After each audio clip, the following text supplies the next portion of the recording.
ఏంటి జూబ్లీహిల్స్ బై ఎలక్షన్లో ఏం జరగబోతా ఉందన్న? ఒకవైపు అధికార పార్టీ ఉన్నది, ఇంకోవైపు ప్రతిపక్ష పార్టీలు ఉన్నాయి. సో ఎట్లా చూస్తున్నారు ఓటర్లు? ఏ విధంగా ఉండబోతున్నారు? ఓటర్లు పరిపాలనా విధానాన్ని బట్టి గత ప్రభుత్వం చేసిన పరిపాలన ఏముంది, ఇప్పుడు చేసే ప్రభుత్వ పరిపాలన ఏ విధంగా ఉన్నదని బేరేజ్ వేసుకుంటూ ఉన్నారు. తప్పనిసరిగా ప్రభుత్వ సంక్షేమ కార్యక్రమాలు ఎవరు ఎక్కువ అమలు చేసిండ్రు, పేదవాడికి ఎవరు మేలు చేసిండ్రు అనేది గ్రహిస్తూ ఉన్నారు. దాన్ని బట్టే ఇప్పుడు ప్రభంజనంగా జనాలందరూ కదిలి వస్తూ ఉన్నారు. ఈ జూబ్లీహిల్స్ ఉప ఎన్నిక ప్రభుత్వానికి గత ప్రభుత్వానికి ఈ ప్రభుత్వానికి రెఫరెండంగా మారబోతుంది. అంటే ప్రభుత్వం ఏమో చాలా కసరత్తు చేస్తూ ఉంది, మంత్రులని ఎమ్మెల్యేలని జూబ్లీహిల్స్ నియోజకవర్గంలో అక్కడక్కడ కూడా మీటింగ్లు ప్రోగ్రాంలు చేపిస్తూ ఉన్నారు. సో జనరల్గా అధికారంలో ఉన్నటువంటి ప్రభుత్వానికే గెలుపుకు సాధ్యమని వాళ్ళు మాట్లాడుతూ ఉన్నారు. అధికారంలో ఉన్న ప్రభుత్వ యంత్రాంగాన్ని పెట్టి ఓటర్ ప్రభావితం చేసేసి ఓట్లు వేయించుకునే ప్రయత్నం ఎవరైనా చేస్తారు, అది చేస్తూ ఉన్నారు. కానీ ప్రజల మనసుల లోపల ప్రజలు ఏ విధంగా పరిపాలన చేసిన ప్రభుత్వం అయితే బాగుంటుంది, ప్రజల మనసు లోపల ఉన్నది మటుకు బీఆర్ఎస్ పార్టీ అని చెప్పి చెప్పారు. ప్రజా ప్రభుత్వం అంటున్నారు, ఇందిరమ్మ రాజ్యం తీసుకొచ్చినాం అంటున్నారు, పేదలకి సంక్షేమ పథకాలు అమలు చేస్తున్నామని చెప్తా ఉన్నారు. ప్రజలు చూస్తున్నారు కదా, రేపు పొద్దున ప్రభుత్వం పరిపాలనా విధానాన్ని బట్టి కంపల్సరీ కాంగ్రెస్ ప్రభుత్వం ఇప్పటి వరకు ఏం చేసింది, గత ప్రభుత్వంలో ఏ సంక్షేమ కార్యక్రమాల్లో ఎంతవరకు అమలు జరిగినాయి, సాగునీరు కానీ విద్యా విధానం కానీ ప్రతి ఒక్క దాంట్లో కూడా చెప్పలేనన్ని పథకాలు తీసుకొచ్చేసి కేసీఆర్ గారు చిరస్థాయిగా ప్రజల మనసు లోపల నిలిచిపోయిండు. ఈ ప్రభుత్వం తప్పనిసరిగా విఫలమవుతుంది, ఆ ప్రభుత్వం గెద్దదించడం ఖాయం. ముఖ్యమంత్రి మాట్లాడుతూ 10-15 సంవత్సరాలు మేమే అధికారంలో ఉంటాము, ప్రజలు మమ్మల్ని నమ్ముతున్నారు అన్నట్టుగా చెప్తా ఉన్నారు. ఇక ముఖ్యమంత్రి గారు ఎన్ని అబద్ధాలు చెప్తుండో, ఎన్ని మాటలు మాట్లాడుతుండో ప్రభుత్వం అందరూ కూడా గమనిస్తూ ఉన్నారు. ఈ ముఖ్యమంత్రి మాట్లాడే విధానం ఏ విధంగా ఉన్నది, ఏ విధంగా మాట్లాడుతున్నాడు, ఏ కార్యక్రమాలు చేస్తున్నాడు, ఏ పథకాలు ఇస్తున్నాడు, ఏమి ఇవ్వట్లేదు, ఉట్టి మాటల వరకే పరిమితమైంది తప్ప చేతల ప్రభుత్వం కాదని చెప్పి ప్రభుత్వం అందరికీ అర్థమైపోయింది. టీఆర్ఎస్ గతంలో ఎంపీలు ఓడిపోయింది, అదేవిధంగా కంటోన్మెంట్లో కూడా ఓడిపోవడం జరిగింది. ఇప్పుడు జూబ్లీహిల్స్ ఎట్లా గెలుస్తుంది అనుకుంటున్నారు? గతంలో ఓడిపోయిందని చెప్తే వీళ్ళు ప్రభుత్వం మీద దుమ్మెత్తి పోసేసి మేము ఏదో ఆశ చూపించేసి 6 గ్యారంటీలు మేము 10,000 ఇస్తే 15,000 ఇస్తాము రైతులకు, ఈ విధంగా ఎక్కువ ఇస్తామని చెప్పేసి ఆశ చూపడంలో కొంత నమ్మకం, ఒకసారి నమ్ముదాం మరి ఏమన్నా మనకేమన్నా ఎక్కువ పథకాలు అంతాయేమో అనే ఉద్దేశంతో వేసి ఉండొచ్చు. కానీ అర్థమైపోయింది కదా, ఈ 2 సంవత్సరాల లోపల నువ్వు ఏం చేసినావు, ఏమి ఇచ్చినావు అనేది ప్రభుత్వం పరిపాలనా విధానం ప్రతి ఒక్కరికి తెలిసింది కాబట్టి ఇక నమ్మే పరిస్థితి లేదు. ఎట్లా ఉండబోతున్నాయని రసవత్తరంగా ఉండబోతున్నాయి. రాష్ట్రం మొత్తం, తెలంగాణ రాష్ట్రమే కాదు యావత్ ప్రపంచం అంతా చూస్తూ ఉంది. తెలంగాణ రాష్ట్రాన్ని ఎటువంటి అబద్ధాలతోని మోసపూరితమైన హామీలతోని కాంగ్రెస్ పార్టీ గద్దెనెక్కింది. ఈరోజు దాన్ని ఎట్లా దించబోతున్నారు, ఫస్ట్ స్టెప్ ఎట్లా పోతా ఉన్నదని ప్రపంచవ్యాప్తంగా కూడా వేరే దేశాల నుంచి కూడా ఫోన్ చేసి మరీ అడుగుతా ఉన్నారు ఈరోజు. ఎందుకంటే జూబ్లీహిల్స్ ఎలక్షన్ అనేది ఫస్ట్ చెంపపెట్టులాగా కాంగ్రెస్ పార్టీకి ఈరోజు ఇది చెంపపెట్టులాగా ఉంటుంది. గెలుస్తామని ధీమా వ్యక్తం చేస్తుంది ప్రభుత్వం. 100% మేమే గెలుస్తాము అనేది మేము ధీమా వ్యక్తం చేస్తూ ఉన్నాం. ఎందుకంటే ప్రజలు అప్రమత్తం అయిపోయారు. ఆల్రెడీ ఇప్పటి వరకే పిచ్చి హామీలు ఇచ్చి, ఏది కూడా అన్ని మోసపూరితమైన హామీలు ఇచ్చి ఈరోజు గద్దెనెక్కిండ్రు. ఇచ్చిన హామీలు ఒక్కటి కూడా అమలు చేయలేదు అనేది ప్రజల దృష్టిలో ఉంది. వాళ్ళు డబ్బులు విదజల్లినా కూడా ఈరోజు ప్రజలు మాత్రం ఖచ్చితంగా కేసీఆర్ గారిని మళ్ళీ తెచ్చుకోవాలనేది ఒకటి దృఢమైన సంకల్పంతో ఉన్నారు. 100% కేసీఆర్ గారిని ఈ యొక్క ఫస్ట్ ఎలక్షన్ జరగబోతున్నది రాష్ట్రం ఏర్పడ్డ తర్వాత.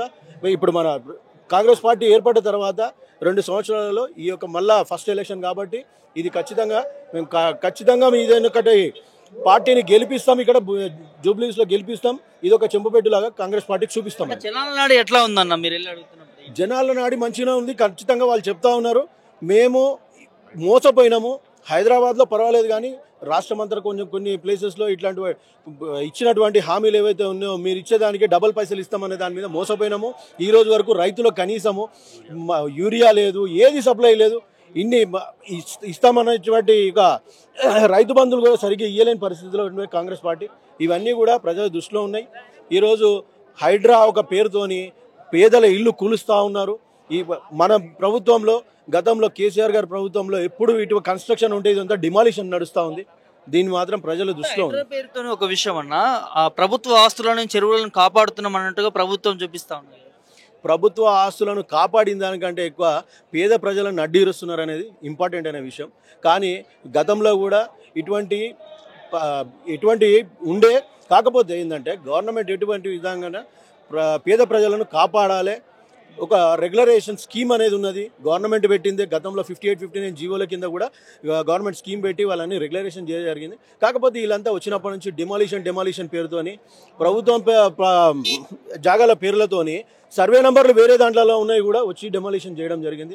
మనం పటాన్ చెరువు రుద్రారం అక్కడ సైడ్ చూసినాము. మళ్ళీ ఈరోజు ముక్కు నేలేసుకునే పని చేసిండ్రు.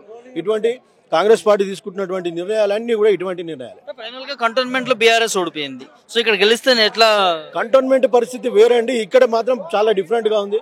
ఆ రోజు కంటోన్మెంట్ పరిస్థితిలో ఉన్నప్పుడు అప్పుడు వేరు అక్కడ, ఎందుకంటే వీళ్ళు అప్పుడు హామీలు ఇచ్చి రాలేదు. ఈ రోజు అబద్ధపు హామీలతో గద్దెనెక్కిరు కాబట్టి ఇక్కడ ఖచ్చితంగా ఆ యొక్క అబద్ధ హామీలు ఎక్కువ రోజులు పనిచేయవు. ప్రజలు కూడా అప్రమత్తం అయిపోయారు. జూబ్లీ సెలక్షన్ లో ఇవాళ ఉప ఎన్నికలు జరుగుతుంది. బీఆర్ఎస్ పార్టీ భారీ మెజార్టీతో గెలుస్తుంది. అందరు చాలా మంది చెప్తున్నారు మేము గెలుస్తామని. వాళ్ళ ఖచ్చితంగా వాళ్ళకి డిపాజిట్ కూడా రానియకుండా మేము చేస్తాం. బీఆర్ఎస్ పార్టీ ఈ కేసీఆర్ గారికి ఇది జూబ్లీస్ గిఫ్ట్ అనేది ఇస్తాం. డిపాజిట్ రాదంటున్నారు, గెలిచేది మాత్రం వాళ్ళు చెప్తాను. వాళ్ళు ఎన్ని చెప్పుకున్నా ప్రజల దగ్గర మేము పోయి ఓటర్స్కి మేము సొంతంగా మేము కలిస్తే ప్రజలు ఏమంటున్నారంటే మేము బయటికి ఏ చేసినా లోపల మాత్రం కేసీఆర్ సార్కి ఓటేస్తామంటున్నారు. కారు సారు మళ్ళీ ఇంకోసారి కావాలి అంటున్నారు. ప్రజలు చాలా మోసపోయినారు.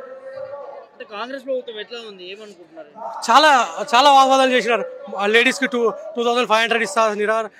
రేషన్ బియ్యం అది ఫ్రీ ఇస్తా అన్నారు, సన్న బియ్యం. ఒక నెల ఏదో ఇచ్చి మళ్ళీ అదే దొడ్డి బియ్యం ఇస్తున్నారు. మీకు ఇంద్రమ్మ ఇల్లు ఇస్తా అన్నారు, అది ఇస్తా అన్నారు. ఇక్కడ మేజర్గా జూబ్లీస్ కాన్స్టిట్యూన్సీలో ఓ ముస్లిమ్స్ మేజర్ ప్రాబ్లం ఏంటంటే కబ్రస్థాన్ ఇష్యూ ప్రాబ్లం ఉంది. మొన్న ఎలక్షన్ రేపు కోడ్ వస్తుంది అంటే బడబడగా వచ్చి ఆ గోడ కొట్టి ఒక షోయింగ్ లాగా చేసి వెళ్ళిపోయినారు. అట్లాంటి కాదు. కేటీఆర్ సార్ అప్పుడు కూడా గోపీనాథ్ గారు ఎమ్మెల్యే బతికి ఉన్న రోజు కూడా చెప్పినారు, నేను ఇంకోసారి మా పార్టీ ప్రభుత్వంలో వస్తే ఖచ్చితంగా ముస్లిమ్స్ మైనార్టీస్కి ఒక కబ్రస్థాన్ ఇస్తామని మేము వాదా ఇచ్చినాం. ఆ ఖచ్చితంగా వాదా నిలబెడతాం. ఇప్పుడు మేము గెలిస్తే కేటీఆర్ గారు సొంత మన తెలంగాణ పార్టీ తరఫు నుంచి అన్న ఇప్పిస్తామని వాదా చేసినాం. ఖచ్చితంగా ముస్లిమ్స్కి కబ్రస్థాన్ ఇప్పించి ఉంటాం. మాగంటి గోపీనాథ్ ఉన్నప్పుడు ఎట్లా ఉండే? 3 times గెలిచారు కదా. ఇప్పుడు ప్రజలే అనుకుంటున్నారు అన్న ఇంకోసారి గోపీనాథ్ గారు కావాలి అని. అన్న బతికి ఉంటే ఇంకా ఇట్లా ఉంటుండే. ఇప్పుడు మేము కొన్ని ఓటర్స్ దగ్గర పోతుంటే మాకు రిజిస్ట్రేషన్ కానీ ప్లాట్లు ఉన్నాయి, గోపీనాథ్ అన్న చేసినని 1400 ఇల్లు వాళ్ళు ఉన్నారు. వాళ్ళు సొంతంగా చెప్తున్నారు మాకు గోపీనాథ్ అన్న ఈ చేసిండు, ఈ రిజిస్ట్రేషన్ కాకపోతే కేటీఆర్ సార్ తోటి కేసీఆర్ సార్ తోటి మాట్లాడి చేసినారు ఆడ నిలబడి. సో ఫైనల్ గా డిపాజిట్లు రావంటున్నారు మీరేమో, కానీ కంటోన్మెంట్ లో గతంలో ఓడిపోయారు. కంటోన్మెంట్ లో ఎమ్మెల్యే ఎలక్షన్ ఇద్దరు కలిసి వచ్చినాయి. దాంట్లో మాకు కొద్దిగా ఎఫెక్ట్ అయింది. అప్పుడు ప్రభుత్వం కొత్తగా ఉంది. ప్రజలు ఏం చేసినారంటే నమ్మి ఛాన్స్ ఇచ్చినారు, ఛాన్స్ ఇచ్చి మోసపోయినారు. కానీ ఇప్పుడు ప్రజలు నమ్మట్లే, కారే కావాలంటున్నారు, జీసీబీ వద్దు అంటున్నారు ప్రజలు. ఏడ పోతే మా కుట్లాపూర్ కాన్స్టిట్యూన్సీలా ఇప్పుడు కాంగ్రెస్ వాళ్ళు ఒక్కరు తిరిగితే కూడా రాయలతో కొట్టే పరిస్థితిలో ఉన్నారు. अस्सलाम वालेकुम तेलंगाना के पूरे भाइयों को और बहनों को। आज जो जुबली हिल्स इलेक्शन हो रहा, ये जुबली हिल्स इलेक्शन एक तमाचा है। ये 2 साल की हुकूमत जो फेल हुई, गवर्नमेंट जो फेल हुई, जो वादे अपना पूरा करने में फेल हुई, जो वादे करी थी औरतों को 2500 स्कीम देते बोल के, 4000 रुपए पेंशन देते बोल के, लेडीज को स्कूटी देते बोल के जो वादे करी वो पूरे वादे फेल हुए। ये एक अच्छा मौका है। 2 साल हो गया गवर्नमेंट आके, एक माइनॉरिटी मिनिस्टर नहीं है। इससे ज्यादा और क्या सेक्युलर गवर्नमेंट में इससे ज्यादा और क्या है? कहीं की गवर्नमेंट है ये? ना सेक्युलर गवर्नमेंट नहीं है ये धोखेबाज गवर्नमेंट है। मुसलमानों के वोटा लेके मुसलमानों का एक माइनॉरिटी मिनिस्टर नहीं है। इससे ज्यादा और क्या होना तेलंगाना के मुसलमानों को? इससे ज्यादा और क्या होना? मैं जुबली हिल्स के लोगों को खासकर ये बोलना चाह रहा हूँ, अपना वोट बीआरएस के हक में दीजिए। अपनी सेक्युलर गवर्नमेंट है, केसीआर साहब को जिताइए, उनको मजबूत करिए। मैं जुबली हिल्स की आवाम से गुजारिश करता हूँ।